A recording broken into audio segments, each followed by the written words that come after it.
Hello, hello. Magluto na po tayo ng dinner. Same as usual po. Lagi po natin ginagawa. Let's start! Ito po ang aking lulutuin. Giniling po yan na baka. Itong gagamitin kong pang oil niya. Yung ghee oil na fresh na oil.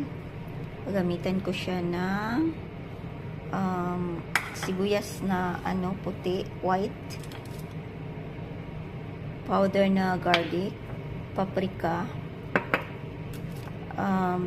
Lalagyan ko siya ng tomato juice na konti at tomato paste na 2 spoon. Salt po, cumin, chili powder, at ito pong mga garlic paste po. Yan ang aking lulutuin. Ayan, lalagyan ko na po siya ng tawag nito, yung fresh na ghee oil. Ayan po, lagay ko. Diyan natin iigisa yung ating sibuyas. Ayan, lagay ko sibuyas po. Let's start. Ayan, gisa na lang natin ito. And guys, nilagay ko na po yung ground beef. Taktak na po natin ang ating mga condiments. Ayan po. Halo-halo. Ilagay na po natin ang garlic.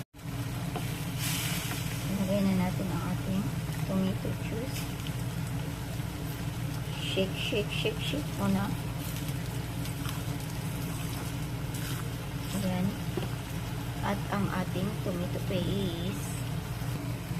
Ayan ang ating tomato paste. Lagyan natin ng 2 spoon. Ayan. Mix.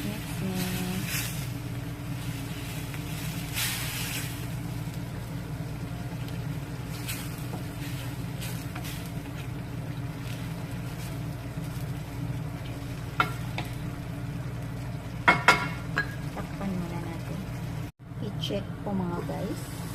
Ayan po. Ayan. Lalagyan po natin siya ng konting tubig. Ayan, para po malasa po siya. At maluto po ang ating giniling. Pakunti-kunti lang po. Guys, ito na po yung niluluto natin. Ready to serve na po.